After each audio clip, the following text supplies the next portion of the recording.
सभी को हरिओम। आरंभ करते हैं पाठ संख्या 4। आज मैंने आपके सामने ब्लैंक पत्रिका बनाई हुई है। यहाँ मैंने 1 नंबर लिखा हुआ है, तो आप समझ रहे होंगे कि मैंने मेष राशि की पत्रिका बनाई हुई है।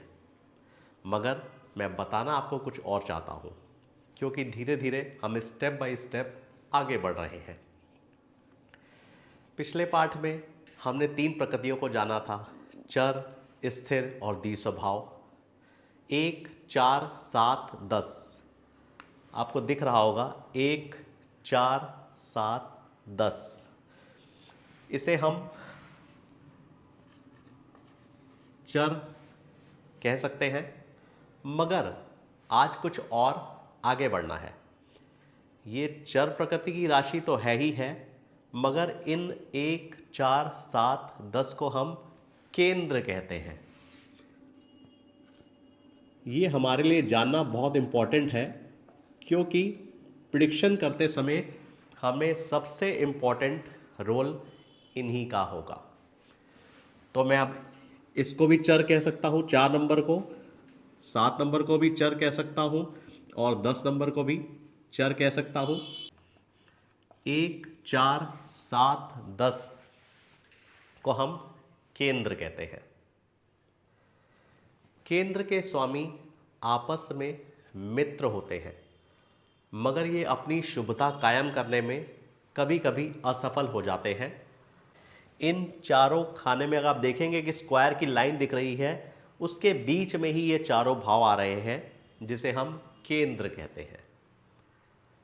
अब हमने कल पढ़ा था 2, 5, 8, 11, जिसे हम स्थिर राशि के कहते हैं। अब मैं यहाँ 2 नंबर पे स्थिर लिख दूँ, आपको पिछले पाठ का रिवीजन याद दिलाने के लिए, जबकि आज हमने इसमें बढ़ोतरी करनी है। हम इसको बोलेंगे पड़ फर। मैंने 2 नंबर पर पड़ फर लिख दिया है। 2, 5, 8 और 11।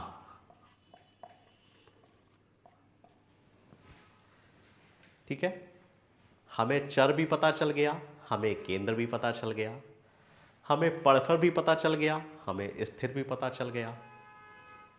अब शेष बचता है 3, 6, 9, 12।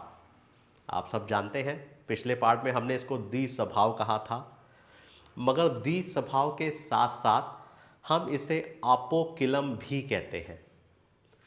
तो मैं यहाँ पर द्विस्वभाव लिख दे रहा हूँ, शॉर्टकट में लिख रहा हूँ कि ताकि आपको समझ जाएंगे आप कि द्वि का मतलब द्विस्वभाव है, और ये मैंने अपोकिलम लिख दिया है।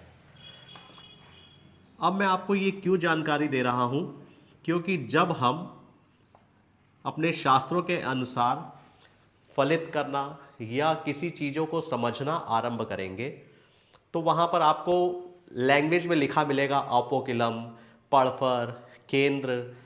तो आप कहेंगे ये क्या होता है, हमें तो ये जानकारी है ही नहीं। तो आप शास्त्रों की भाषा को समझ सके, या जो भी हमारे ज्योतिषों विद्वानों ने जो किताबें लिखी हैं उनमें इन शब्दों का प्रयोग होगा, तो आपको इनकी जानकारी होनी चाहिए, इसलिए आपके साथ साझा कर रहा हूँ। अब ये जो हमारी पत्रिका बनी है, इस पत्रिका में जो हमारे बीच का ये पॉइंट है, इसे हम केंद्र कहते हैं। केंद्र के स्वामी आपस में मित्र होते हैं, शुभ होते हैं, मगर कभी कभी ये अपनी शुभता को रखने में असफल हो जाते हैं। जिस तरह ये 1, 4, 7, 10 मित्र होते हैं, उसी तरह से 2, 5, 8 और 11 भी मित्र होते हैं। इसी तरह से 3, 6, 9, 12 अपोकिलम भी आपस में एक केंद्र बनाते हैं। आप देख रहे हैं तो एक केंद्र का निर्माण हो रहा है। ये मैं 2 से लाइन खींच रहा हूँ, 5, 8, 11। आप देखिए तो ये एक स्क्वायर बनाया मैंने, एक केंद्र का निर्माण कर रहा है। 3 नंबर, ये देखिए 3 से 6, 9, 12, ये 3, 6, 9, 12 भी एक केंद्र का निर्माण कर रहे हैं। मैंने आपके सामने इधर भी सब लिख रखा है, तो अब मैं यहाँ पर 1, 4, 7, 10 लिख दूं तो ये हमारे केंद्र हो गए। 2, 5, 8 और 11, इसे हम पड़फर कहेंगे। 3, 6, 9, 12, इसे हम ऑपोकिलम कहेंगे। मैंने आपको यह भी बताया था कि हम जिस भी राशि को लग्न में लिखेंगे तो शेष सभी राशियां आपस में घड़ी की विपरीत दिशा में चलती हैं तो बदल जाएंगी। तो अगर हम 2 नंबर का यहाँ पे लग्न लिखेंगे तो 2, 5, 8, 11 यहाँ पर आ जाएगा। तो हमारा वृषभ लगन का केंद्र 2, 5, 8, 11 कहलाएगा। इसी तरह से हमारा 3 नंबर का अगर हम यहाँ पे लग्न बनाएंगे तो 3, 6, 9, 12 यहाँ पर आएगा।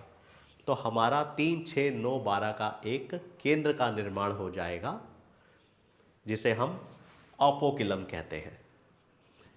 ठीक है, फिर से एक बार रिपीट कर रहा हूं कि केंद्र के स्वामी आपस में मित्र होते हैं, शुभ होते हैं, मगर कभी कभी वे अपनी शुभता को कायम रखने में सक्षम नहीं होते, असफल हो जाते हैं। अब मैंने ये 1 नंबर से 5 नंबर की ओर 1, 5, 9 मैंने एक ट्रायंगल बनाया है। 1, 5, 9, देखिए एक ट्रायंगल बन गया है जिसे हम त्रिकोण कहते हैं। त्रिकोण के स्वामी शुभ होते हैं, मित्र होते हैं, हमेशा आपके लिए शुभकारी होंगे। अब हमें एक चीज तो पता चल गई कि ये 1, 5, 9 ये कभी भी हम देखेंगे तो ये हमारे मित्र हैं।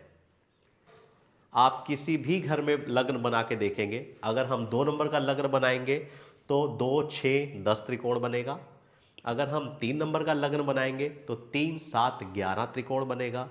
और अगर हम 4 नंबर का लग्न बनाएंगे तो 4, 8, 12 त्रिकोण बनेगा।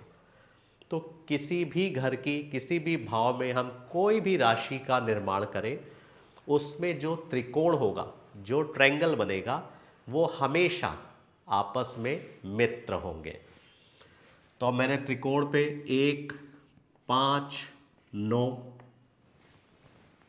ठीक है, ये हमेशा मित्र होंगे। अब मैंने आपको बताया कि हमारे त्रिकोण होते हैं 1, 5, 9। जिस तरह हमने केंद्रों को अपने टिप्स पे याद कर लिया था, उसी तरह से हम त्रिकोण को भी अपनी फिंगर्स पर ही याद कर सकते हैं। अगर हम मेष राशि से शुरू करते हैं तो हमारा हर 5वां घर हमारा त्रिकोण होता है। चेक करें, मेष, वृषभ, मिथुन, कर्क, सिंह। 5वां घर हमारा सिंह राशि, 5वां घर हमारा सिंह राशि। अब फिर हम 5 से शुरू करेंगे, सिंह, कन्या, तुला, वृश्चिक, धनु। 9 नंबर धनु, मकर, कुंभ, मीन और मेष। 1, 5, 9 हमारे त्रिकोण हो गए। अगर आप देखें तो बड़ा सिंपल सा है, एक और उदाहरण दूं। 1, 2, 3, 4, हर 5वां घर हमारा त्रिकोण होगा। ये हमने 5 लिख दिया।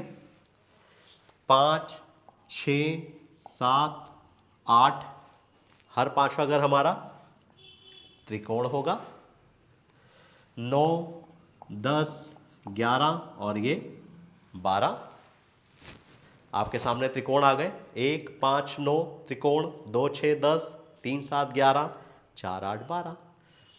तो मैं यहां पे त्रिकोण लिख दूं 1, 5, 9। अब लिखा है त्रिक भाव। त्रिक भाव किसे कहते हैं? एक और फ्रेश पत्रिका बना देता हूं जिससे आपको समझने में आसानी होगी, इसीलिए मैंने 2 पत्रिकाएं बनाई थी। कि उसमें ज़्यादा क्रॉस हो जाएगा तो आपको शायद समझ आने में असुविधा हो। तो अब हम इस पत्रिका में समझ लेते हैं। त्रिक भाव को 6, 8, 12 को हम त्रिक भाव कहते हैं। अब 6 को त्रिक भाव,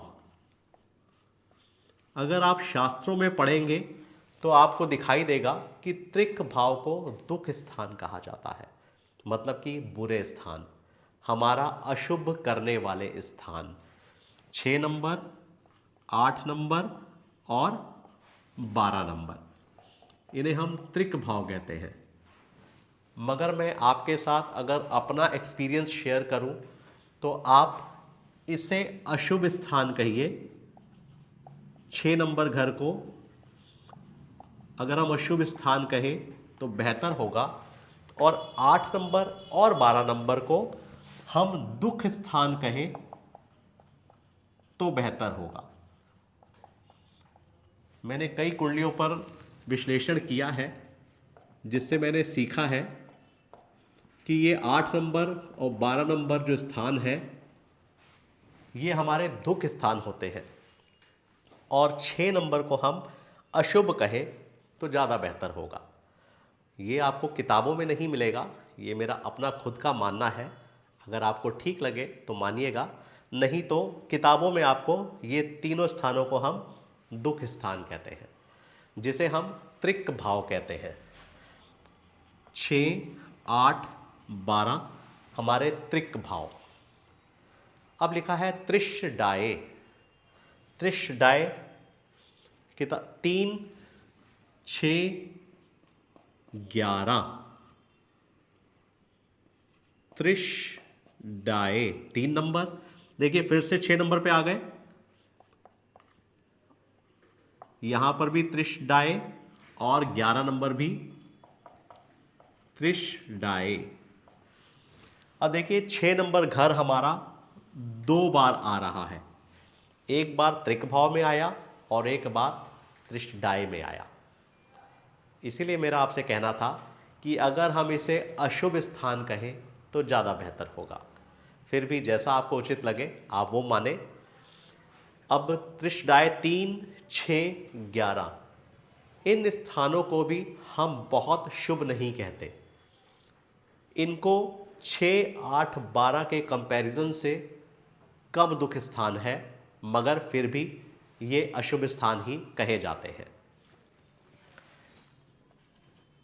3, 6, 11। अब हमारा उपचय स्थान।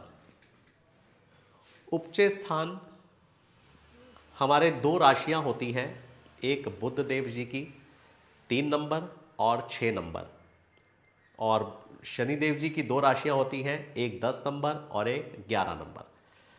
अगर छोटी छोटी हिंट मिलती है तो हमें याद रखने में आसानी होती है, इसलिए आपको एक उदाहरण के लिए बता रहा हूं। अगर आप दिमाग में रखेंगे बुध देव और शनिदेव जी की राशियों को हम उपचय कहते हैं, तो आपको याद रखने में सुविधा होगी। मैं जानता हूं अभी मैंने आपको राशियों के स्वामियों के बारे में नहीं बताया है। अगला पाठ कोशिश करूंगा कि मैं आपको राशियों के स्वामी की जानकारी दूं, मगर अभी आप समझने के लिए सीख लीजिए कि 3 नंबर, 6 नंबर, 10 नंबर और 11 नंबर को हम उपचय कहते हैं। उपचय स्थान का मतलब क्या होता है? उपचय स्थान का मतलब है सेल्फ स्टैंड, एक तरह से अपने पराक्रम से, अपनी मेहनत से, अपने खुद के बलबूते पर किसी कार्य में आगे बढ़ना और सफलता पाना, उसे हम उपचय स्थान की गिनती में मानते हैं। अब 3, 6, 10, 11। अब मैंने लिखा है अनुपचय स्थान। अब उपचय स्थान हमें पता है हमारी कुल 12 राशियां हैं, अगर हम उसमें से इन राशियों के नंबर नहीं लिखे तो हमारा अनुपचय स्थान हो जाएगा।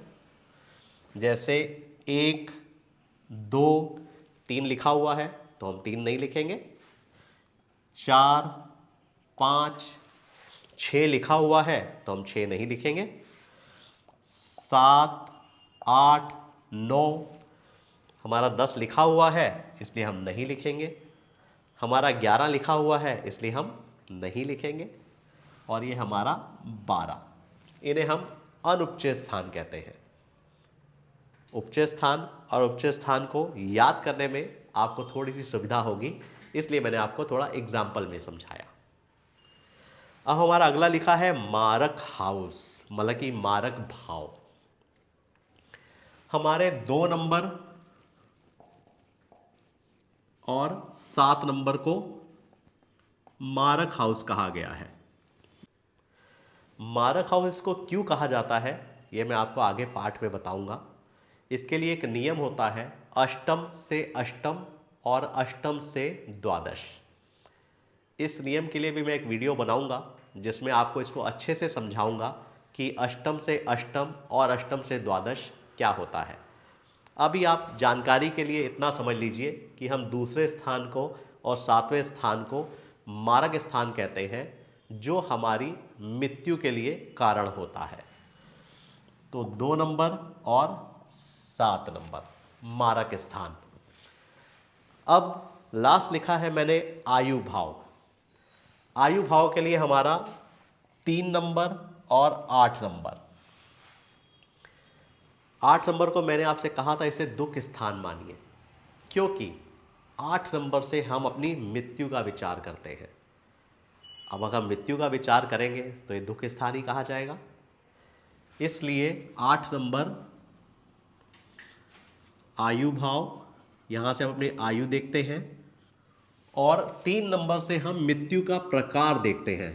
मृत्यु के कारण की जानकारी हमें तीसरे घर से प्राप्त होती है, इसलिए हम इसे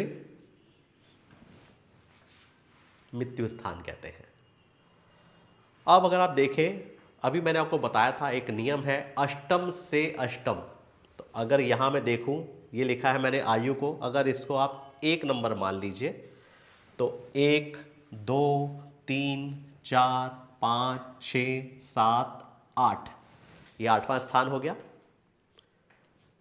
अष्टम से अष्टम होने की वजह से तीसरे घर को मृत्यु का कारण बताने का स्थान कहा गया है।